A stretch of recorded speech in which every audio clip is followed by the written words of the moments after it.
Welcome to Brewsers, a podcast about beer, coffee, booze, and bruisers.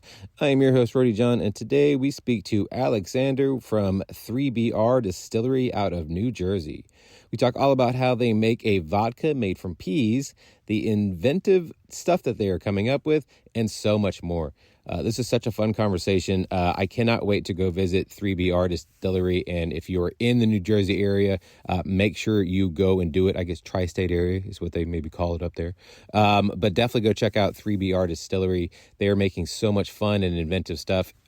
Obviously, we'll get right into it, and we will. But before we do that, make sure to sign up for our newsletter. It comes out twice a week. You get even more information about our guests. You get fun facts, and you get to find out what's happening with your favorite podcast, all about beer, coffee, booze, and bruisers. So without further ado, here is Aleksandr with 3BR Distillery.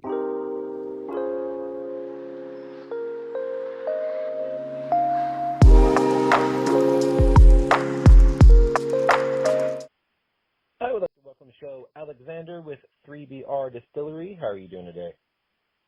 I'm doing good. How are you doing? Doing well. So for those no, go ahead. No, I was gonna say where are you located? How's the weather over there? Is it snowing yet? No. Well, so I'm in the DFW area, so North Texas. We only really get snow once a year for the most part, and it's usually in February. So right now it is roughly, let's see, what does the temperature say? It's like 50-ish right now. It's looking a little drizzly. It's going to rain at some point today, but it's not terrible. How's the weather where you are? You know, we haven't gotten any snow yet, which is always upsetting. Yeah, this time of year, obviously with the holidays, you imagine, just wonderful snow, and especially with Christmas on Monday the way it is, and then sometimes you can just wear shorts and T-shirts, and you're like, how is this Christmas? This makes no sense. Yeah, I envy like the states that never get too cold, but also I don't envy the extreme heat. I think Seattle is probably like an ideal, like the Pacific Northwest. It never gets too hot and it never gets too cold. Rarely at least. I can see that. Yeah, we get about at least 90 days of triple-digit heat, and so we're pretty used to that. So most people just kind of hang outside and not do too much. Let's talk about something other than the weather. I mean, I'm sorry, I randomly brought that up. I was like, let's have a conversation. I forgot we were recording. If you want to do your introduction, I mean, and yeah. Oh yeah, we've already started. So this weather's in it. The weather's in it. Well, I was going to say, for people listening, kind of paint us a word picture. Where are you at and what's going on around you? Sure. So I'm in New Jersey. So it's weirdly a state that a lot of people have strong feelings about, even though they don't know anything about it. And it's purely, I feel like, to blame of one particular show of a bunch of Italian Americans. But I guarantee you it's not like that. At least not everywhere. I happen to be on like the northern part of the shore. So there's a little bit of that. But that's not where I grew up. So I'm currently going through that show. I've never seen it. And I think we're in the last season. So but I've been in New Jersey, and I didn't think anything like that was the same when I was watching it. I was like, either the state has changed a lot, or this is just very late 90s, early 2000s, and, very stereotypical as to what they think New Jersey was.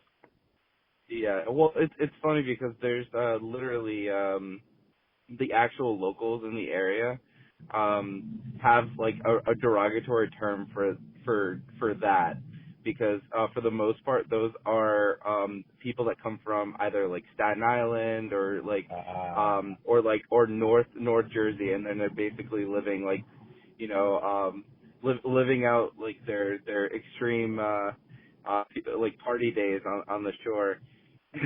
So it's a little bit it's a little bit skewed. It's not they're not even real New Jersey people.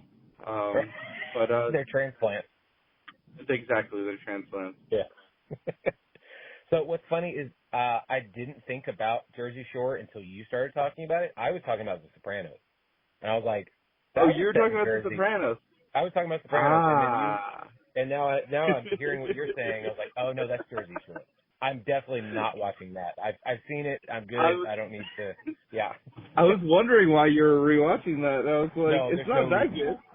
No, there's no reason to go back and watch that. That's not a binge show. It's a I feel like Sopranos is a good show to watch, and it's a good representation of New Jersey, but in like a fun, these are all the mobsters and everything. right. But Completely also different has than very Jersey Shore. It's funny. It's funny when you don't say words and you just how the other person just completely assumes something. You can get completely on a different wavelength. I mean, it is heavily Italian American, and there is quite a bit of debauchery partying, but it's completely different. So it is. yeah. So Well, I'm curious about this podcast, how it like started out, and I know like you should be like entering me, but like I'm so intrigued by this concept.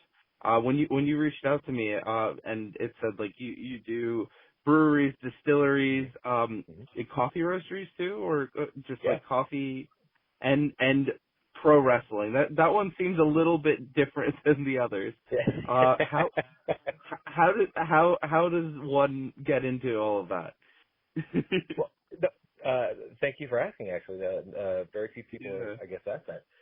So for the last 5 years, I still, for the most part, do it. I've been doing a podcast about the city of Arlington, Texas, but I figured people outside of Arlington, and hell, most people in the city of Arlington, don't care to listen to a podcast about the city of Arlington.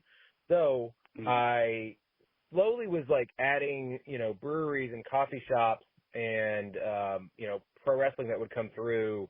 And my girlfriend at the time was like, why don't you just do a podcast about that? Because people in obviously other cities, other states, and other countries would care more about listening about that than they would obviously about what's happening in the city of Arlington. And I was like, that's not a bad idea. So I decided to just, lump all my passions, where it's beer, coffee, booze, wine at some point will happen, pro wrestling and MMA all into one. And so that way you're not getting the same thing all the time, and I'm able to just bounce around to all these different interests that I have, and then obviously help tell the story of different breweries, coffee shops, like you said, coffee roasters, distilleries, pro wrestlers, MMA fighters, BJJ black belts and coaches, and I was lucky enough to have Bruce Buffer on the show. And so, I just was like, okay, let me put all those together, and over 100 episodes later, here we are. It's working out really well. I mean, that's amazing. I definitely added it to my my queue of podcasts to listen to. Yeah. But I mean, let's get to the important part. I mean, why you reached out to me? I mean, you're all the way in Texas. How did you even find out about me? How about like the distillery? And I'm really curious because we have a very unique thing going, and I don't know if what kind of drew you guys to us. Well, so, I mean, you guys popped up on my Instagram, and I was like, oh, what's this distillery? And then I saw that you guys, it was very Russian-themed, and, looking into your history as to why made sense.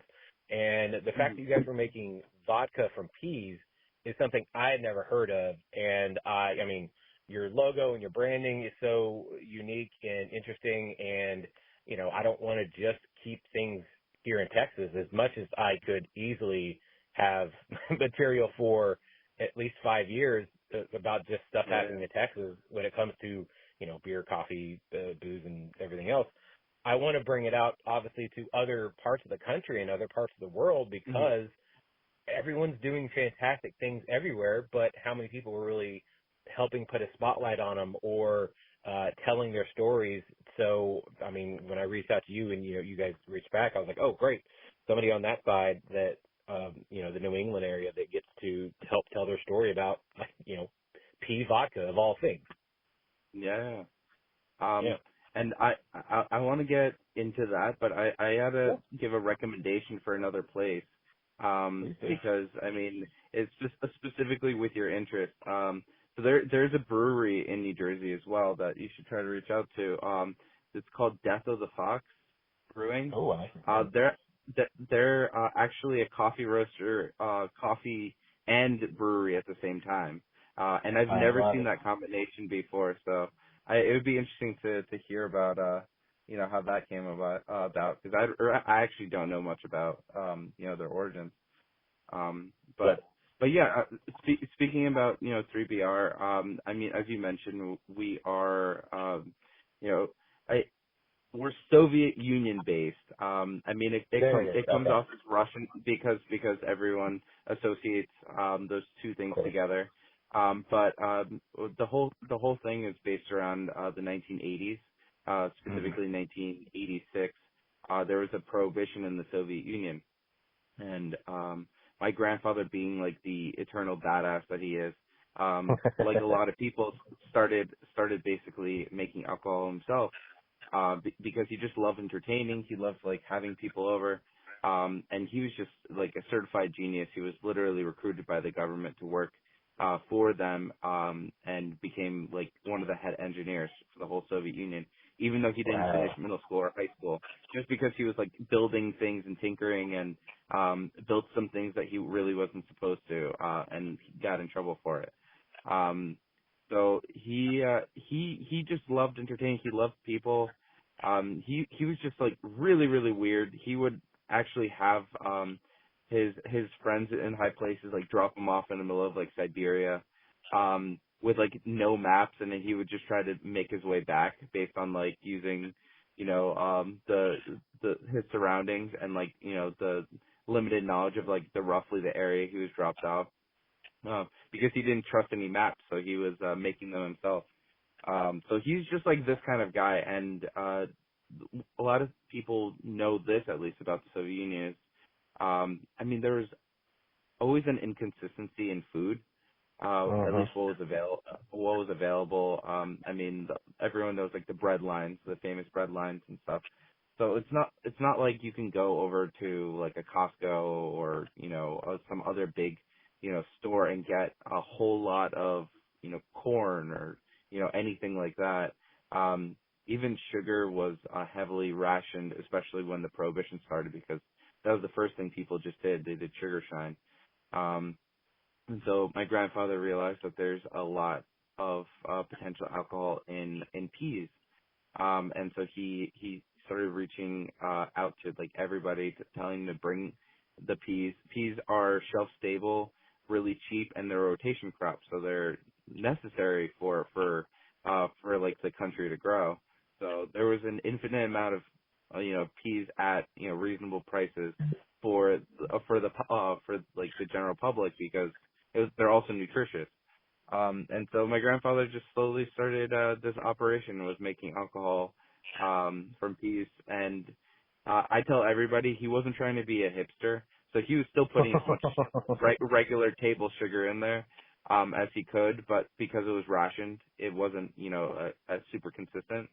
So kind of it all comes down to like my brother and I, my twin brother and I, we started this distillery, in my grandfather's like honor.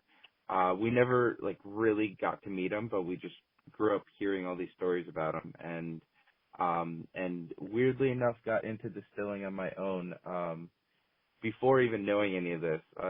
A lot of people, start with the brewing. I kind of completely skipped home brewing, uh, and did some slightly questionable legality type things with home distilling. But I mean,